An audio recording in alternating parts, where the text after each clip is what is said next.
Coming. Picture day, media day, right in the middle of camp. Something we got to do. We've got a lot of work to do. So obviously everyone's minds are on getting better. We're not where we need to be, which we don't have to be yet. Today's a day where we kind of get our minds right. Next week's a 2-1-2-1-2. If I count them all, that's a lot of practices in 1 week. I understand we're getting some heat, and we're relatively healthy. Dontre had where he had the broken foot aggravation. We might get him back Monday, Tuesday this week. Marshawn Lattimore is dealing with a little bit of a hamstring right now. Again, the other one, but we're hoping to get him back this week as well. And I'm trying to think. That's about it as far as the injury front. Significant injuries. We're practicing at Coffee Fields. They took Ackerman from us. That was my favorite field right over there. And Starting University keeps building stuff, I guess. So we lost our little practice field. We've got a great setup down. It's like a pro camp. If you're not, you guys are there, I think. It's a great setup. We're really appreciative of our intramural and just Gene Smith helping us get that all set up. Because I like to take them away. The whole mantra or the whole thought behind that is you have to feel bad before you feel good. And we should be feeling good. You're in training camp. And then we move back here right prior to game week because it's like a golf course out here, what we practice on. So the legs start coming back, start feeling good about competition and playing. But right now we're just in, it's not survival mode yet, but by the time you hit Tuesday, Wednesday, Thursday, it's going to be pure survival mode, which is what training camp's all about. So with that, I'll answer any questions for you. Front row, Dave. There's been some talk that Mike Weber and Torrance Gibson looked really good yesterday. Mike Weber had his black stripe taken off. He's a tough nut. He's a guy that has been doing very well. I think he's only the second one. Isaiah Prince was the first one. Torrance is a guy that we still haven't found our inside nine guy, we call him. He's the Devin Smith. He came to me. He realizes it's going to take at least a year to play quarterback here, especially with what's in front of him. And he said, I want to play. And I said, well, here's your options. Wildcat quarterback. We'll see what your skill set is at receiver, catching the ball a little bit. He's a very good athlete. We put him back there returning kicks. Obviously, I wasn't live, so I only think it's been a day or two. So for us to, say he's the anointed one or he's this or he's that, he's a kid that runs around pretty fast and is a really good guy. I mean, he's a team first guy, which I really appreciate that. But is he moved to receiver? No. Is he going to play? Remains to be seen. And that was kind of his. Came to me and said, I want to play, and he sees what's in front of him with Cardell and JT and so forth. Second row left, Bill. Urban Edit, you said that you guys were talking about defending or anything like that. But about what? About defending the title or anything like that. But you've seen what it takes, knowing that it's going to take 15 games to put on the cycle. Do you change anything in the off-season program to measure longevity maybe with the player? Oh, sure. Not with the necessarily, not for defending, but the health of your team. And that's something that I rely very heavily on with Coach Mick. It's interesting that my confidants are Steve Adazio, Greg Schiano, and some other guys I call frequently and about, hey, tell me about this situation, tell me about this, guys that I, no vested interest other than are very good friends and I respect them. And last year's team was a team that, not much experience, so we practiced a lot different. Now, how do you get chemistry, execution, team building, yet stay healthy? And that's occupying about, even as I'm talking to you, that's all I'm thinking about. Because that's a tough, it's a good thing to have. I just want to do right by these players. You brought in Jack Goldie, the kicker. He's doing good. We lost Kyle Clinton, our kickoff guy, so I think we have him starting at kickoff right now. But he's in a battle for the field goal spot, too. That's an area that we weren't, Sean Nuremberger's a fine kicker. He's a freshman, so we don't want to panic too much. And he's got a strong leg, great dude, great guy. But the competition's good, so. And he's been good worker. Front row right, Tim. Yeah, Urban, getting back to Torrance, but then the Braxton Miller deal. How's the Braxton Miller move going in your mind? Typical receiver. Guys that go play receiver that haven't. It's like a guy. Safety going to play corner. That doesn't happen very often. But basically what a corner does in our defense, you line up, you tape your ankles, and you run for 2 hours of practice. You play bump and run man coverage. As a receiver, you line up and you run for 2 hours. As a quarterback, you don't run. You run for maybe 4 or 5 minutes of practice. and you're doing other things. So he went through some, just muscle tightness. He's fine, but we're being cautious. This is a big week for him. So we introduced him. He did very good, and I'm anxious to, as he is, to get going and get a starting spot. I don't know if you indicate this or if you're with Ed Warner, but are y'all going to be careful with him though, also from a contact standpoint? Yeah. What's sort of that plan in a nutshell? Yeah, we're just being cautious. Once again, Braxton taking contact isn't an issue. He's taken a lot of contact over his career, and we want to make sure that shoulder's healed. We were going to run a double pass the other day, and I want to make sure that he's ready to go throw it too. So we're going to keep throwing him this week too, because that's going to be, like that weapon that can do that as well as what he can do. God forbid all of a sudden he throws that darn thing and something happens. So I just want to make sure that he's ready. Big week for him. Front row middle. Ryan? What have you seen with Ed Warner and how he's handled the increased role in his position? It's really not, it's not a dictatorship. It's never been that way. We have an offense. He's a very good manager. One of his strengths, obviously, he's a heck of a coach, but he's an organizer. And but it's not, this guy does this and all these other guys below. It's a team concept, and he's done very good. His focus, he's got to be. What I can't do is let him take away from that offensive line. Offensive line is the most critical. That has to be the best coach position on your team. And we're very fortunate what's happened the last few years here, so we can't lose that. We can't dilute that with calling a play, because calling a play, believe it or not, it's not that. I hear people say, I'm going to be the play caller this year. Great. Wonderful. I'd rather make sure those 5 guys are ready to rock and roll, and those plays usually work better. Well, it was mentioned in the spring that he might stay down on the sideline. Yeah, he's going to stay on the field. That's the line coach part of it. So. Front row right. Austin? I know you're not going to tell us if you made a decision or when you made a decision, but is 1 week of practice with the quarterbacks, how much closer would you be in your mind to settling on one? We're going to meet today. I have not had the data. I wanted everybody out of here last night, including myself, to get out of Dodge and go see your families. And then we have picture day, and so I'm going to meet with Tim Beck today and Ed, and I wanted a complete printout of every piece of statistical information we have. The gut feeling part and what I've watched, it is what it is. I think they're both right there. And you probably wouldn't expect me to say anything different, but that's what it is. They're both working their tails off, and it's one of the most refreshing competitions I've ever witnessed. And that's also from a family. The families are great. I don't feel first of all, we don't put up with that here, but there's zero, hey, what do you think and what are you thinking? We're thinking about Monday's practice is what we're thinking about. And those 2 guys get along. When I say best friend, they're unbelievable how well they get along. When you get that data, is this the first time you looked at it, or do you look at it every day? I peek at it, but not too much going on I'm going to take it. And we have a day that we have some time today, later on. Front row middle. Bill? Some of the positionality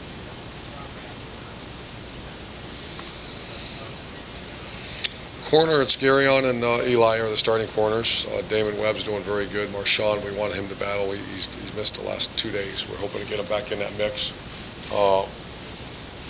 You say corner? Defensive end, you got Jalen, Hubbard. Taekwon's got 1 spot.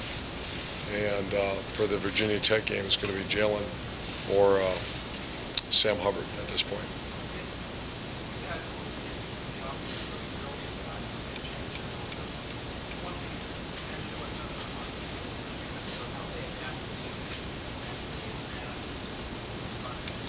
I think you were at practice. If you see how hard our practices are and how fast things are moving, believe me, we don't have the gold trophy out there. Trying to say championship and all that. We're in survival now, so it's good. There's zero conversation about that. Second row left. Ari? Very diverse staff, I imagine that's been a plus for you in recruiting. We speak maybe the advantage of having a uniform personality on Zach's and this familiarity with Pop Warner, what you potential prospects. Did you purposely want a young guy on the staff and assembled it?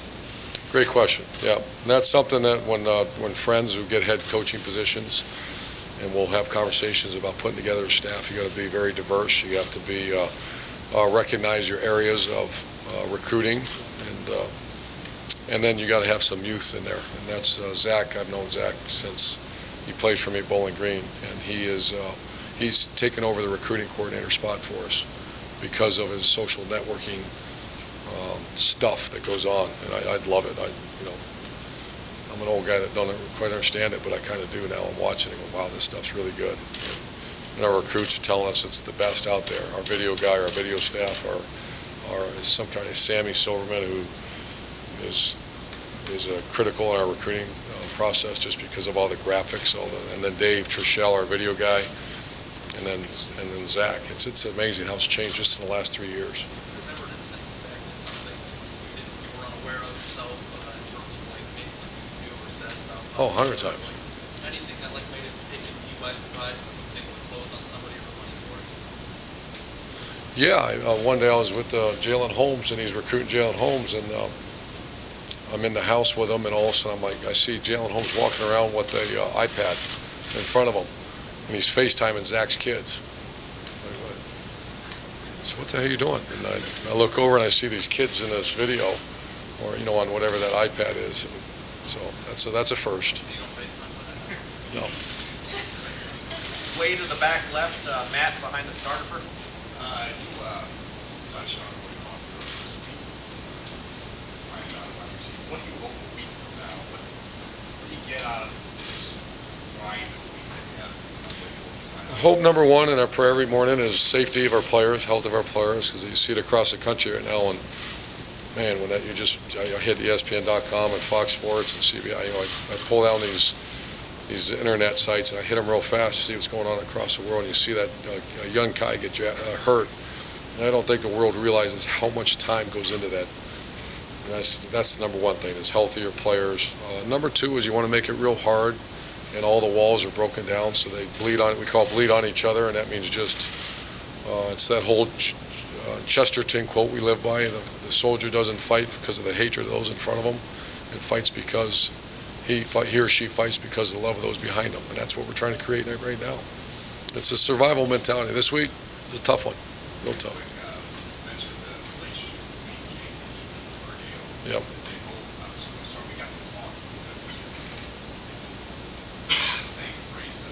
How unique is it to have a battle like that and they have that relationship? I think in your world it's not unique because people say those things and sometimes it's not genuine. This one's very genuine. And because sometimes I'll see, and I've even witnessed it, where guys are battling for a spot, and I hear that, but I don't see it. I mean, they encourage each other, they push each other. It's unique. I think it's very unique. In the back, Lori. Past years, your staff has studied leadership, rugby style, tackling, covering periods for athletes. What was the focus of what you guys studied this offseason? What you just mentioned, that's very observant, and that's we've enhanced it over and over again. It's very fluid in our world, and the more experienced I get, I realize that we're covering R factor, brotherhood of trust. We just it's a whole new. Josh Allaby and Mike Weber never heard of that before, so we have to reteach and re-go and enhance what we taught before. And rugby tackle, we completely committed. So, other than that, it's pretty much the culture set. We just have to maintain and enhance it. Is there anyone who you studied particular to the rest of the calendar competing? Look at someone who's won a championship and they get the next step? No, I thought I would go do that, but every team's different, and I don't think there's a cookie-cutter way of going about your world. And, the one guy I do talk to is Lou Holtz. Not that he's repeated the championship, but he's a guy that I have great confidence in, and we can talk. And ours is more, because we're different. There's zero, we don't have team goals, per se. We want to compete for a championship in November, but okay. We want to be 9 strong, and that's pounded in all through this facility is 9 strong, and we don't want them focused on anything other than their unit. One question, Steve, now Brian. Talk about not competing, that sort of thing, but obviously the expectations of this team are going to be sky high going into what have you told them, or what will you tell them about how to deal with that situation, especially after contracts? We did. We briefly talked about it, but that's we created a monster. You got to feed it. But then, no, I don't want to disappoint you, but really zero conversation about that. These team meetings, and I'd be disappointed to hear our players talk about anything other than Adolphus Washington worried about the defensive line, and Von Bell and Tyvus worried about that we have the best safeties in America. Eli and Garyon take care of the world. For Garyon and Eli to worry about something other than that, that's not fair. More importantly, for Coach Combs, Coach Johnson, Coach Ash, myself, to worry about something is just, it doesn't exist. It probably exists when they are out and about. The good thing is they're locked down at the hotel with us, and so up until we play the first game, we're locked down. Far left, Bill. You said it in Mm-hmm.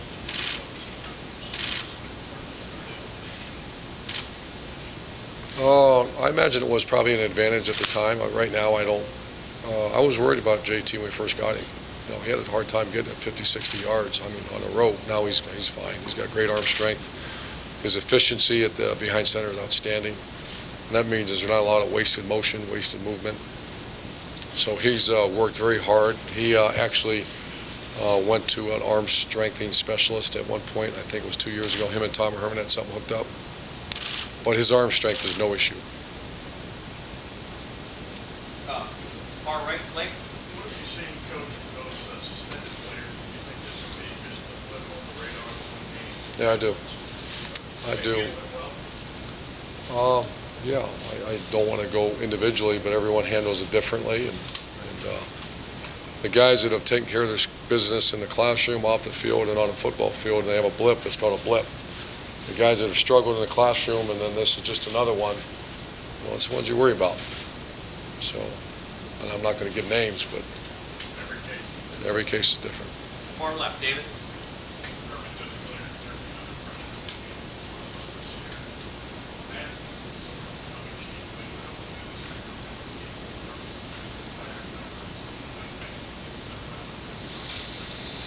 Well, good question. I didn't know how that works, and so he wanted, I think it's 47, right? That's Chick Harley, if I remember right. And everyone knows that the respect that we all have for myself and Luke Fickle, and so I asked Gene, is that because his dad brought it up to me? It's a great family, and I get how important. When I was that age, numbers were important. This age, I don't care, but their ages are important. And so if he's a good guy, takes care of his work in a classroom, he handles his business, which he does. I brought it up, and they said it shouldn't be a problem. And we talked to the Harley family. I personally did. I talked to Archie Griffin. He's kind of the guy you run all kinds of stuff through for obvious reasons. And I didn't see any issue at all. The third row left, Ralph.